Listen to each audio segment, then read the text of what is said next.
अब इस चैप्टर का लास्ट एक इम्पॉर्टेंट टॉपिक है, इट्स कॉल्ड ट्रांसफॉर्मर।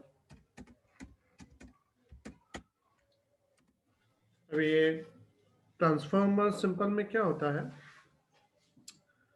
जब हमें वोल्टेज को यानी कि वोल्टेज के इलेक्ट्रिसिटी के फॉर्म को कम या ज़्यादा करना हो, उस वक्त जो डिवाइस काम आता है इट्स कॉल्ड ट्रांसफॉर्मर। जैसे कि अपने कुछ डिवाइसेस होते हैं ना, वो अलग अलग वोल्टेज पे काम करते हैं। जैसे अपने इंडिया में 220 वोल्ट, 220 जो 220 वोल्ट आता है वो हमारी एक स्टैंडर्ड वैल्यू है। जो भी डिवाइस बनाए जाएंगे वो 220 वोल्ट पे ही बनाए जाएंगे। लेकिन कुछ डिवाइस जो होते हैं, जैसे आजकल डिजिटल डिवाइसेस हैं, उनकी वोल्टेज की जो कैपेसिटी होती है वो थोड़ी कम होती है। तो उस वक्त हमारा जो 220 वोल्ट वाली वैल्यू है वो उन डिवाइसेस को डैमेज कर सकती है।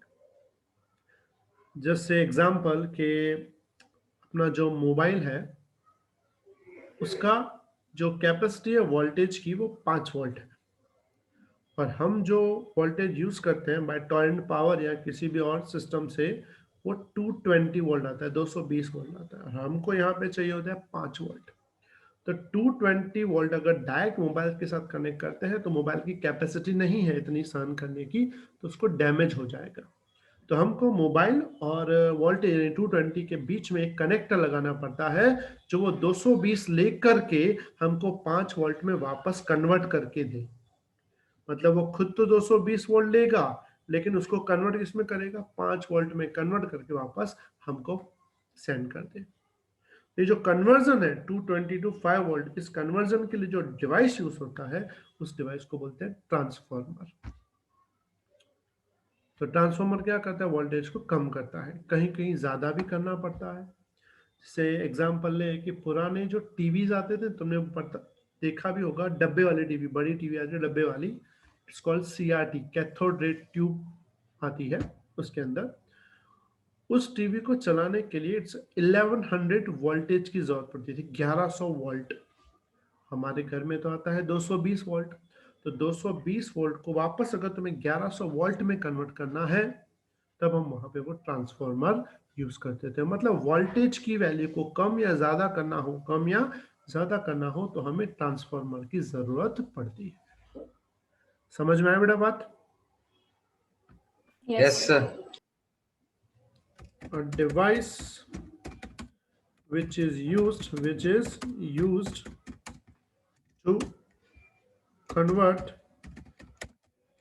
AC to AC in different value is known as transformer.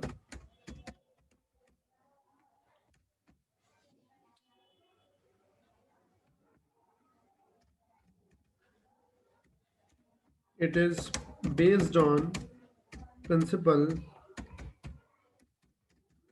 Mutual induction.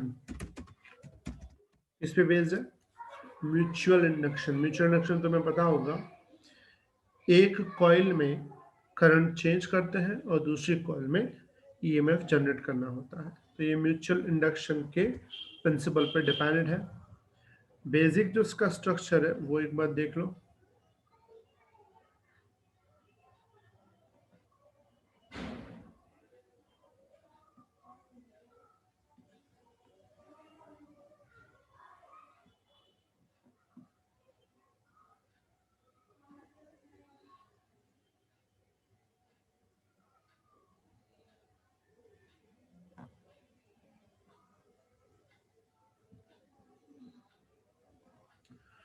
ये जो तुमने देखा है रेड पोर्शन, इसको हम नाम देते हैं core. It is called iron core.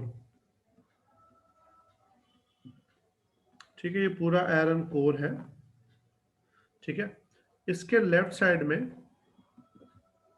हम लोग टर्न्स डालते हैं।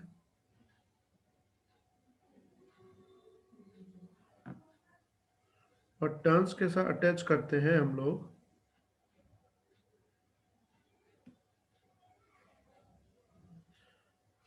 AC वोल्टेज, यानी कि alternating current voltage.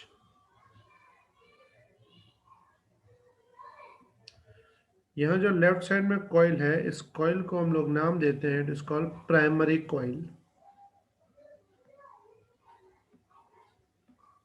Word use करते हैं प्राइमरी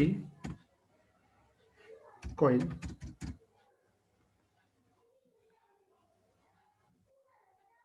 ये प्राइमरी कॉइल है।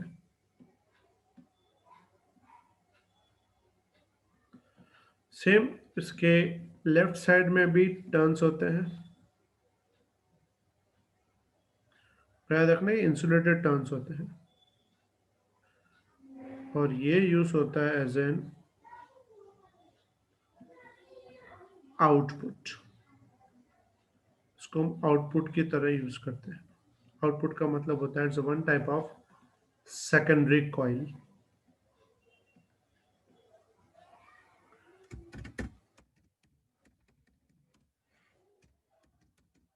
ठीक है, सेकेंडरी कॉइल।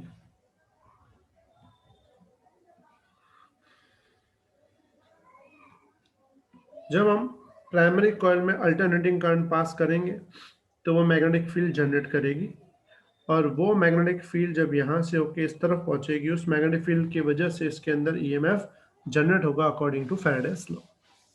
तो इसमें वोल्टेज कम या ज्यादा कहाँ पे होगा? वो होगा टर्न्स पे।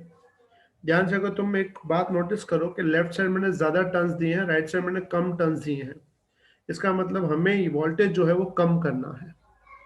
अगर वोल्टेज बढ़ाना होता तो हम क्या करते?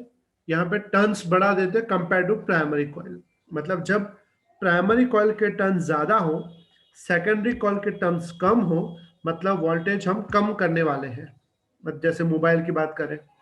लेकिन अगर प्राइमरी के जितने भी टर्न्स हैं सेकेंडरी की अगर और बढ़ा दिए जाएं तो ईएमएफ बढ़ जाता है। मतलब जब तुम्हें वोल्टेज बढ़ाना हो तो सेकेंडरी के टर्न्स ज्यादा रखने पड़ते हैं, और जब तुम्हें वोल्टेज कम करना हो सेकेंडरी के टर्न्स कम करने पड़ते हैं।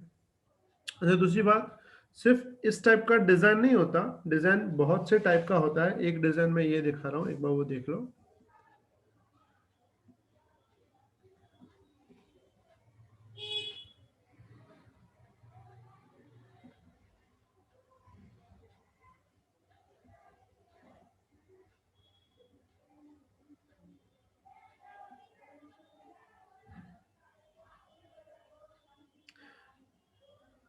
ये तुम्हें दिखेगा आई शेप का डिजाइन दिखेगा, दिखा आई शेप का डिजाइन?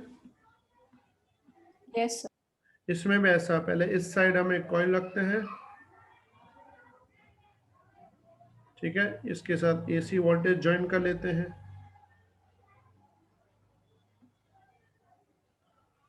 और दूसरा जो कॉइल है हम लोग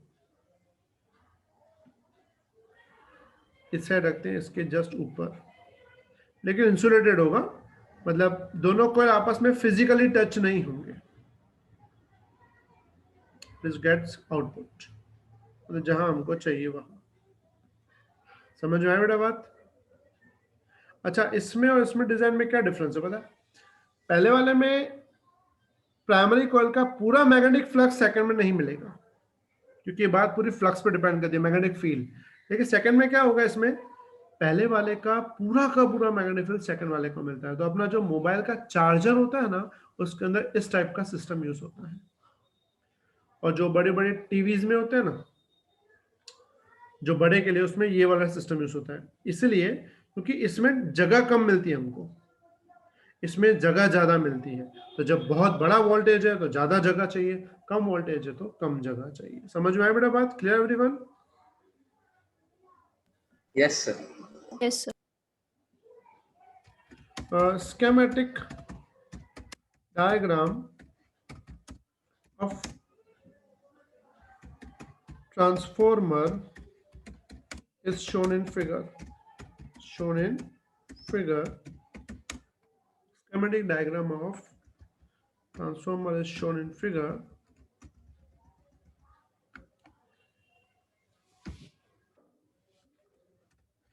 here the alternating current, the alternating voltage source is connected with primary coil having number of turns N1 on the core and a secondary coil for output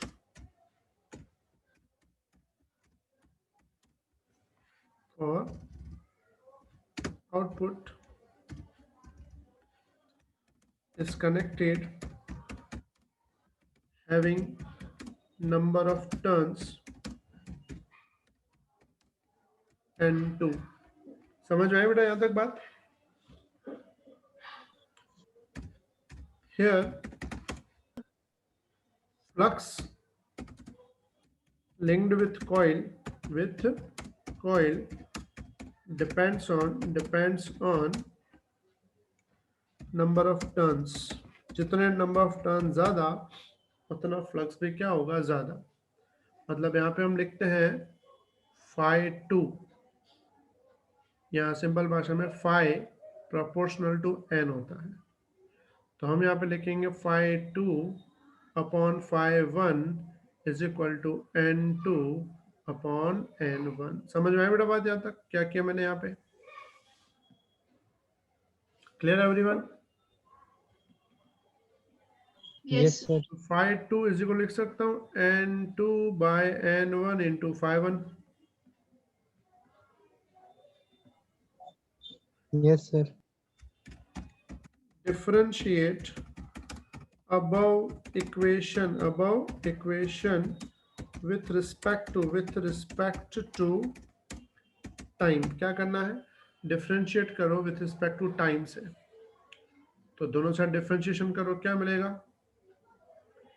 d phi2 by dt is equal to n2 by n1 d phi1 by dt। पता चला? ये दो side differentiation किया, किसी को doubt? दो side minus भी लगा देते हैं। d phi2 by dt is equal to minus n2 by n1 d phi1 by dt। पता है d phi by dt क्या होता है? EMF। और ये भी क्या मिलेगा? EMF। याद है सबको बेटा? Clear everyone? Yes. तो फॉर्मूला हो जाएगी E2 upon E1 is equal to N2 upon N1। जहाँ E1 का मतलब होता है EMF इन प्राइमरी कॉइल, जो हमने दिया, समझो हमने दिया 220। E2 मतलब जो सेकेंडरी कॉइल में हमको मिलेगा। यहाँ पे हम दे रहे हैं E1, यहाँ कौन सा मिलेगा? E2। वैसे E1 E2 बोल सकते हो, या फिर V2 V1 भी बोल सकते हो। 2 मतलब सेकेंडरी कॉइल, 1 मतलब प्राइमरी कॉइल। समझ में आया बेटा बात? Yes, sir. तो if N2 is greater than N1, then V2 is greater than V1, the transformer is step up। जब तुम्हारा N2 N1 से बड़ा हो तो V2 भी V1 से बड़ा होगा, उस वक्त उसको नाम देते हैं step up. If N2 less than N1, N2 N1 से छोटा हो, देन V2 क्या होगा? V1 से छोटा। तो उस वक्त हम क्या बोलेंगे? The transformer is step down.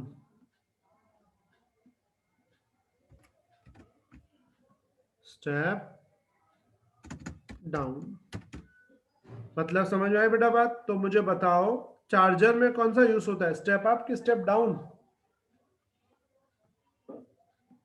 Step down. Of course step down, क्योंकि वोल्टेज को कम करना है। क्लियर? और उसमें स्टेप अप अगर वोल्टेज बढ़ाना हो तो।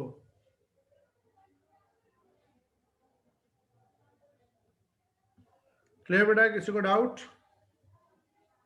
सर जो आई वाली फिगर है क्या बेटा? उसमें सर दूसरी जो वाली फिगर है ना, हाँ आई वाली, हाँ हाँ।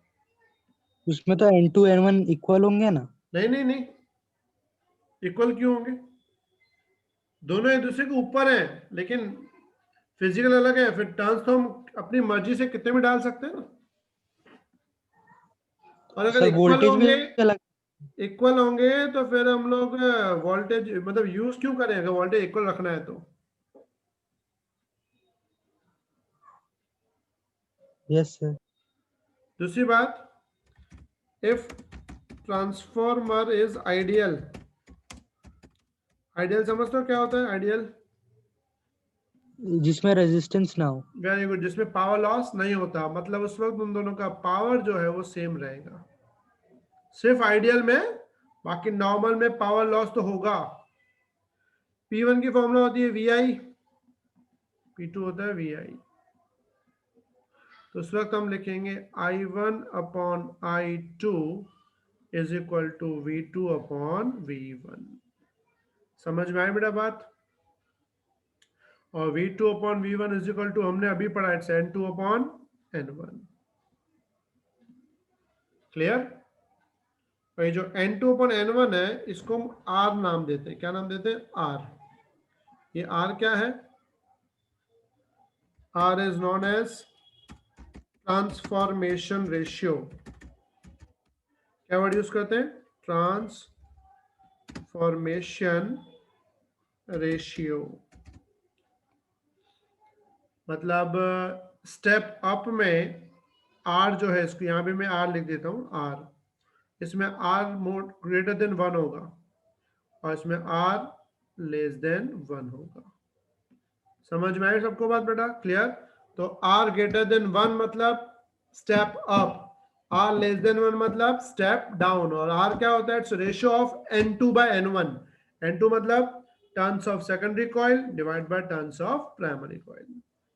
समझ में आ गई सबको बेटा बात? किसी को डाउट? No sir. अगर ट्रांसफॉर्मर फिर आइडियल नहीं हुआ पाई तो? प्रोपोर्शनल टू एन कैसे आएगा? क्या बेटा? फिर पाई प्रोपोर्शनल टू एन। मेरा फॉर्मूला है ना, फाइव NAB। जितने टर्न ज्यादा उतना फ्लक्स ज्यादा। हाँ हाँ सर। दूसरी बात, अगर ट्रांसफॉर्मर आइडियल नहीं है, ट्रांसफॉर्मर आइडियल नहीं है, तो P2 is always less than P1। P2 यानी power 2 is less than P1। क्यों? क्योंकि आइडियल नहीं होगा तो रेजिस्टेंस में कहीं ना कहीं एनर्जी लॉस हो जाएगी। आई बात समझ बेटा? Clear everyone? Yes sir.